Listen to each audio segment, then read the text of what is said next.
Les niveaux TrackGeo de l'extension du synoptique permettent d'afficher les mesures Dring à un pas de 25 cm. Dans cette vidéo, nous allons voir ensemble comment utiliser les fonctions de base qui permettent de, premièrement, mettre à jour les mesures Dring avec les dernières données en base QGIS, et deuxièmement, de se déplacer et de modifier la fenêtre d'affichage des mesures Dring du synoptique. Pour rappel, les niveaux TrackGeo vont s'appuyer sur une version locale d'un échantillon de la base de données QGIS. Cette fonctionnalité permet d'allier performance d'affichage et traitement d'une grande volumétrie de données, mais aussi réactivité de votre projet. Cela rend aussi autoporteur votre projet depuis sa dernière sauvegarde. L'extension est dotée d'une fonctionnalité qui permet de supprimer cette base locale. Cette fonctionnalité est à activer toujours à partir d'un projet vierge, c'est-à-dire un projet qui n'utilise pas déjà cette base de données locale, sans quoi la suppression est impossible. Une fois cette base locale supprimée, il vous suffit de cliquer sur les deux petites flèches de synchronisation pour forcer la récupération des dernières données depuis le serveur cCloud. Cela va aboutir à la création d'une nouvelle base locale intégrant ainsi les dernières données QGIS. Passons maintenant à la pratique. Lorsque vous ouvrez un projet synoptique en double-cliquant sur une icône par exemple comme je viens de le faire, les niveaux TrackGeo déjà configurés vont récupérer les informations depuis la base de données stockée localement, ici. Ainsi, pour mettre à jour ces données, il suffit de cliquer sur la petite poubelle rouge. Néanmoins, étant donné que le projet est ouvert et qu'il utilise cette base de données, la suppression de ce fichier est impossible, ce qui est confirmé par le message d'erreur en haut. La première étape est donc d'ouvrir un nouveau projet, comme je le fais maintenant, puis de cliquer sur la poubelle. Le fichier temporaire est supprimé comme l'indique le message, et on le voit bien, le fichier trackgeo.jpkg n'existe plus. La deuxième étape est donc maintenant de rouvrir votre projet, soit en double-cliquant sur l'icône, soit en passant par projet, ouvrir un projet récent et en cliquant sur la première ligne. Ce qui aura pour but de récupérer les informations de votre projet synoptique. Seulement les deux couches TrackGeo qui utilisaient précédemment la base de données qui n'existe plus maintenant vont se mettre en erreur. Il convient maintenant de conserver les couches inutilisables puisque les paramètres ont déjà été définis, c'est seulement les données derrière qui n'existent plus, donc nous conservons les couches inutilisables, puis nous cliquons sur les deux petites flèches de synchronisation. Cela va avoir pour but de récupérer les données depuis le serveur QGIS et de recréer, comme vous allez le voir ici, voilà, un nouveau fichier trackgeo.jpkg qui est la nouvelle base locale.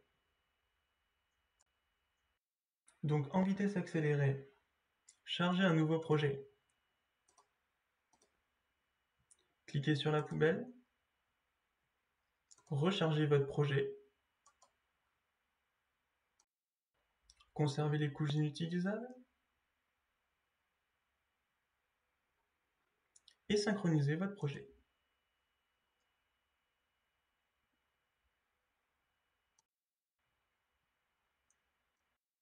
Maintenant que l'on sait mettre à jour les mesures Dring des niveaux TrackGeo, comment faire pour les déplacer sur les PK et les modifier? Alors par défaut et par souci d'ergonomie, les niveaux TrackGeo sont affichés sous forme réduite. Pour accéder à l'ensemble des fonctionnalités, il faut développer le volet propriétés en cliquant sur le petit triangle noir. La première des fonctionnalités est PK début. Elle nous permet de modifier les PK à partir duquel les mesures Dring vont s'afficher. La deuxième, c'est la longueur. Elle permet de modifier la longueur d'affichage des mesures Dring à partir du PK début. Nous pouvons modifier le type de relevé parmi l'ensemble des mesures Dring disponibles. Et une fois que nous avons modifié PK début, longueur et type de relevé, il faut enregistrer ces modifications pour actualiser le synoptique. Cet enregistrement peut se faire de deux façons différentes. La première, c'est un enregistrement simple, c'est-à-dire l'enregistrement de l'unique niveau sélectionné. La deuxième, c'est un enregistrement multiple qui va aller répercuter les PK début et les longueurs sur l'ensemble des niveaux de type TrackGeo de votre projet. Très utile, je vous montrerai tout à l'heure comment c'est dans la pratique. Et la fonction bonus, c'est cette petite loupe qui vous permet de recentrer, de zoomer automatiquement la fenêtre sur la courbe. Allez, un peu de pratique. Donc revenons sur notre exemple de tout à l'heure. Là, j'ai donc un synoptique qui est actualisé, je veux dire par la mise à jour avec la base de données, et qui comporte deux niveaux de mesure de ring, donc deux niveaux de type TrackGeo. Ici, je peux directement développer le volet propriétés pour accéder à l'ensemble des fonctionnalités qu'on a vues précédemment. Là, on voit que mes mesures, elles sont très petites puisque je suis dans une vision assez élargie de la ligne. Je vais utiliser la fonction de zoom pour recentrer et zoomer automatiquement ma fenêtre autour des mesures. Si je clique directement, j'ai une vision bien plus claire de cette zone-là. Je vais aller très rapidement sur l'utilisation de ce type de synoptique, mais là, on peut à la molette zoomer directement sur le synoptique, toujours à partir du centre, de l'axe central, et on peut assez rapidement voir que le défaut qui est ici en jaune, donc c'est un défaut de null VI, il correspond parfaitement bien à une mesure anormalement haute de null et qui est située vraisemblablement au sud du viaduc de l'Auxence, au niveau de la D. Maintenant, si je dézoome un petit peu, je remarque qu'il y a aussi un autre VI. Ici, j'aimerais me relocaliser autour de ce VI pour savoir ce qui se passe par ici. Alors, comme on l'a vu précédemment, on peut modifier les PK de début, longueur et aussi le type de relevé. Ce que je vais faire ici. Donc, en zoomant un petit peu sur cette zone, je me dis que ce serait pas mal de me positionner entre les PK 60 et 64. Donc, on saisit le PK de début 60 et on sélectionne 4 km. Ici, ça offre à moi deux possibilités. Soit je clique sur la disquette unique et ça changera uniquement cette mesure, ou soit je clique sur les disquettes multiples pour modifier et appliquer les PK début et longueur de l'ensemble des niveaux TrackGeo. Donc j'en ai deux, donc de ces deux niveaux TrackGeo en même temps. C'est ce que je vais faire.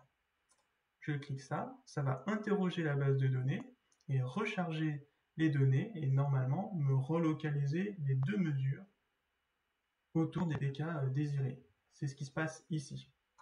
Donc là on voit nettement les mesures de null, de DAL, qui coïncident avec finalement les aiguilles qui sont ici. Voilà. Si je veux modifier le type de mesure, donc par exemple je vais m'attaquer à l'autre niveau, DAL, je vais mettre plutôt un niveau de NL, admettons, eh bien je peux modifier le nom de la couche qui sera changé ici, là, en vert. Donc là, je veux laisser ces PK début et longueur, et je modifie juste le type de relevé, et là, je vais uniquement modifier cette couche-là avec la disquette simple. Et voilà. Ensuite, ça marche comme les autres niveaux, on peut réordonner en cliquant et en déplaçant vers le haut ou vers le bas. Et là, je vois les mesures de null et de NL du dream.